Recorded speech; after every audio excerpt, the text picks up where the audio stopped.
Bible study and expository script. Genesis chapter 10, verses 1 to 32, KJV. The Table of Nations. Scripture reading, King James Version. Genesis chapter 10, verses 1 to 32, KJV. Now these are the generations of the sons of Noah, Shem, Ham, and Japheth, and unto them were sons born after the flood. The sons of Japheth, Gomer, and Magog, and Madai, and Javan, and Tubal, and Meshech, and Tiras. And the sons of Gomer, Ashkenaz, and Riphath, and Togarmah, and the sons of Javan, Elisha, and Tarshish, Kittim, and Dodanim. By these were the isles of the Gentiles, divided in their lands every one after his tongue, after their families, in their nations. And the sons of Ham, Cush, and Mizraim, and Phut, and Canaan, and the sons of Cush, Seba, and Havilah, and Sabtah, and Ramah, and Sabtecha, and the sons of Ramah, Sheba, and Dedan. And Cush begat Nimrod. He began to be a mighty one in the earth. He was a mighty hunter before the Lord, wherefore it is said, even as Nimrod, the mighty hunter before the Lord. And the beginning of his kingdom was Babel, and Erech, and Akkad, and Calneh, in the land of Shinar. Out of that land went forth Asher, and builded Nineveh, and the city Rehoboth, and Calah. And Rezin between Nineveh and Calah, the same is a great city. And Mizraim begat Ludim, and Anamim, and Lehabim, and Naphtuhim, and Pathrusim, and Casluhim, out of whom came Philistim, and Caphtorim. And Canaan begat Sidon his firstborn, and Heth, and the Jebusite, and the Amorite, and the Girgasite, and the Hivite, and the Archite, and the Sinite, and the Arvadite, and the Zemarite, and the Hamathite. And afterward were the families of the Canaanites spread abroad. And the border of the Canaanites was from Sidon, as thou comest to Gerar unto Gaza, as thou goest unto Sodom, and Gomorrah, and Admah, and Zeboim, even unto Lasha. These are the sons of Ham, after their families, after their tongues, in their countries, and in their nations. Unto Shem also, the father of all the children of Aber, the brother of Japheth the elder, even to him were children born. The children of Shem, Elam, and Ashur, and Arphaxad, and Lud, and Aram. And the children of Aramuz, and Hul, and Gether, and Mash. And Arphaxad begat Salah, and Salah begat Eber. And unto Eber were born 2 sons. The name of one was Peleg, for in his days was the earth divided. And his brother's name was Joktan. And Joktan begat Almodad, and Sheleph, and Hazarmaveth, and Jerah, and Hadoram, and Uzal, and Diklah, and Obal, and Abimael, and Sheba, and Ophir, and Havilah, and Jobab. All these were the sons of Joktan. And their dwelling was from Mesha, as thou goest unto Sephar, a mount of the east. These are the sons of Shem, after their families, after their tongues, in their lands, after their nations. These are the families of the sons of Noah, after their generations, in their nations. And by these were the nations divided in the earth after the flood. Expository and spiritual teaching.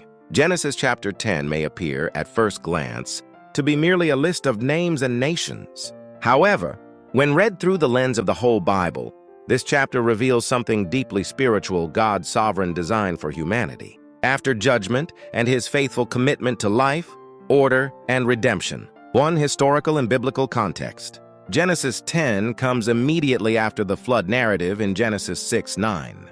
The flood was an act of divine judgment against corruption, violence, and rebellion, yet it was also an act of mercy, preserving Noah and his family so that God's purpose for humanity would continue. This chapter shows us how the world was repopulated, but more importantly, how God intentionally structured human history. The nations did not arise by accident. They were formed by God's will, under God's authority, and within God's redemptive plan. 2. Hebrew perspective, order after chaos. In Hebrew thought, genealogies are never meaningless.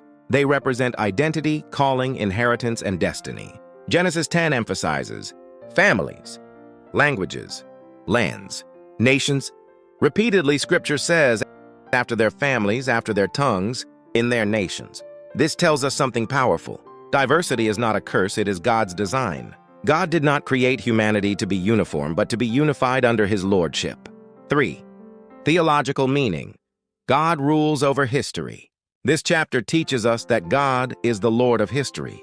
Even before Babel in Genesis 11, God already knew where nations would settle, how cultures would develop, how languages would differ, Human history unfolds exactly as God allows it to unfold. Nothing is random.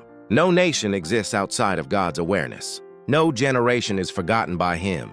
4. Nimrod power without submission. Nimrod stands out in this genealogy.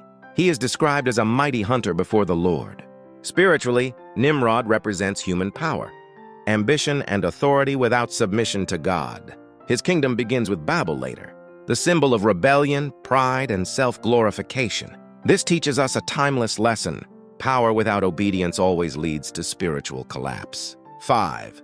Shem and the line of promise. Among the sons of Noah, Shem's lineage is especially important. From Shem comes Aber, and from Aber will eventually come Abraham, Israel, and finally Jesus Christ. Genesis 10 quietly prepares the way for redemption. Even as nations spread across the earth, God preserves a covenant line through which salvation will come. This reminds us that God never abandons His promise. God works through generations. God's plan is patient, precise, and unstoppable. 6. Spiritual message for today. Genesis 10 teaches us that God values every people group. God knows every family line. God governs history with purpose. Spiritually, this chapter calls us to humility. We are not self-made. We are part of a greater story. No matter where we come from, our true identity is found when we return to God. God's ultimate desire is not division, but restoration. Not pride, but obedience. Not human glory, but God's glory. 7. God's will revealed. The will of God revealed in Genesis 10 is clear. God desires order instead of chaos, relationship instead of rebellion, redemption instead of destruction. Every nation listed here exists because God allowed it to exist, and every nation is ultimately accountable to Him. This chapter quietly points forward to Revelation, where people from every tribe, tongue, and nation will stand before the throne of God. From Genesis to Revelation, the message is one. God is faithful to His creation, His covenant, and His promise. Thank you.